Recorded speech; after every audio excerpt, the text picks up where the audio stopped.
Hello, সবাই কেমন আছেন? আমি ভালোই আছি মোটামুটি। তো আমরা ভাবলাম কালিম্পংটা একটু ঘুরে আসি। তো ফ্লাইটে যাব না, অনেক দিন ধরে ট্রেন চড়ি না, তাই ভাবলাম যে আমরা ট্রেনেই যাই। তো আজকে দেখেন আমরা সব রেডি হয়ে বেরিয়ে পড়লাম। তো প্রথমে আমরা স্টেশনে যেতে হবে, আগরতলা স্টেশন, রেলওয়ে স্টেশনে গেলাম। আমি আপনাদেরকে আজকে ডিটেলস বলছি কিভাবে আমরা গিয়েছি।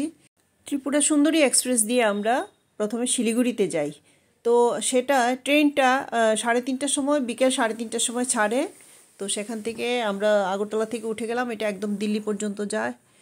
শিলিগুড়ি থেকে বাস শেয়ারেও যায়, বাসও যায়, কিংবা শেয়ারে গাড়ি নিয়েও যেতে পারেন, কিংবা প্রাইভেট নিজেদের একটা গাড়ি ভাড়া করেও যেতে পারেন। তো আমরা নিজেরা গাড়ি ভাড়া করে গিয়েছিলাম।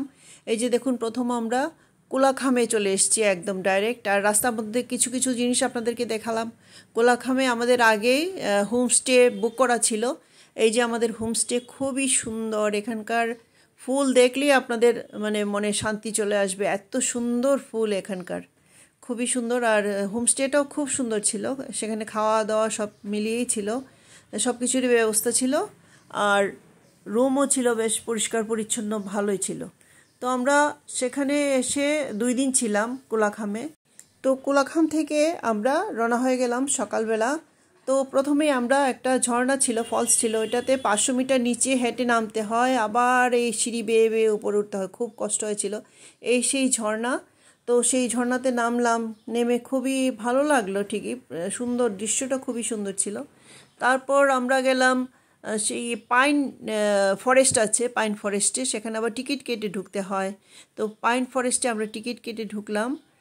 সেখানকার দৃশ্যগুলিও অপূর্ব ছিল, দেখতেই পাচ্ছ কি সুন্দর পাইন ট্রি সেখানে আছে, বিশাল বিশাল পাইন ট্রি, চারিদিকে সবুজ, অপূর্ব অপূর্ব লাগছিল। তো তারপর আমরা আসলাম ত্রিরত্ন বুদ্ধ পার্কে, সেটাও খুব সুন্দর, এখানে বুদ্ধদেবের আরাধনা করা হয়, পুজো করা হয়। তারপর আসলাম আমরা ক্যাকটাস আছে সেখানে, ক্যাকটাস নার্সারি আছে ক্যাকটাসের, সেখানে এসছি।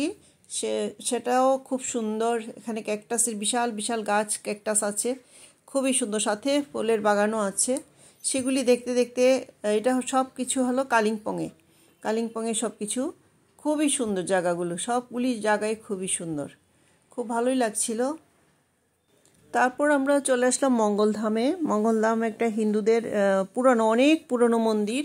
সেই মন্দিরটাও অপূর্ব সুন্দর, এখানে রাধা কৃষ্ণের সব কিছু আছে, কিংবা কৃষ্ণের আর যে অর্জুনের অনেক ছবি আছে এটার ভিতরটাতে আরও অপূর্ব সুন্দর, খুবই ভালো লাগছিল। বিশাল বড় এরিয়া নিয়ে এই মন্দির। আর এখানকার যে ভক্তরা আছে, আমরা যখন প্রবেশ করলাম তখন ওরা প্রার্থনা করছিল, খুব ভালো লাগছিল, পরিবেশটা খুবই সুন্দর, খুব ভালো লাগছিল দেখতে। তো তোমাদেরকে আমি একটু একটু দেখানোর চেষ্টা করছি, সব কিছু তো ডিটেলসে দেখাতে গেলে অনেক বড় হয়ে যাবে ভিডিওটা, তাই শর্টকাট কিছু দেখানোর চেষ্টা করছি। এই যে উপরে উঠবো এখন আমরা উপরে। আর শেষ যেটা তোমাদেরকে দেখাচ্ছি, আমাদের যে ট্রেনটা ছিল ত্রিপুরা সুন্দরী এক্সপ্রেস, আসার সময় এটা।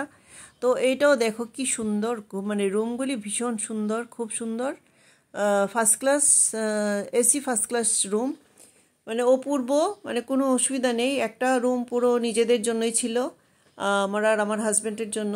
তো সেইটা আমরা বুক করে নিয়েছিলাম। আর ফার্স্ট ক্লাস তো এরকমই হয়, খুব ভালো লাগছিল, আর কোনো অসুবিধা হয়নি আসতে। আর ভিতর দিকে লক করে নিলে কেউ ঢুকতেও পারবে না, নিশ্চিন্ত মনে আসা যায়।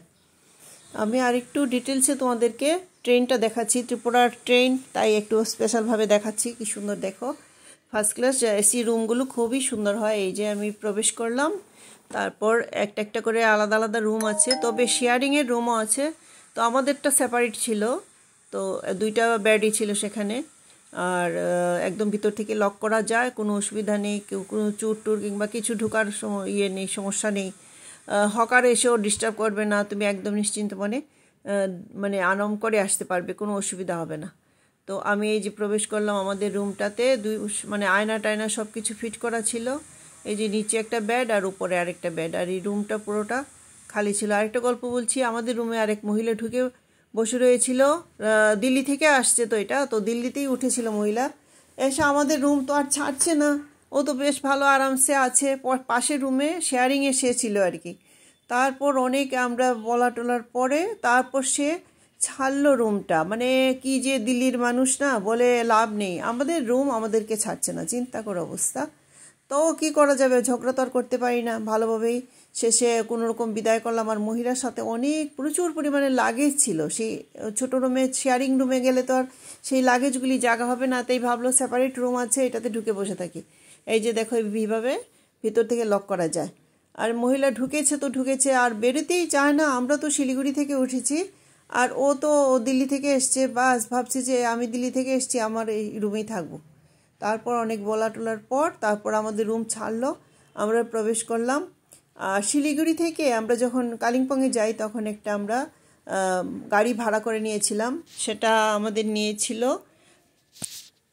14,000 টাকা, 2 রাত্র 3 দিনের জন্য। তো আমাদের সব ঘুরিয়ে ঘুরিয়ে দেখিয়েছে। তো সব কিছু দেখায়নি আরও, মানে আমি ঘরে এসে সার্চ করে দেখেছি যে অনেক কিছু আমাদের দেখার বাকি ছিল। আর ট্রেনে উঠে খুব ভালো লাগছিল। এইভাবেই সারাটা দিন কেটে গেল। Thank you for watching, thank you so much.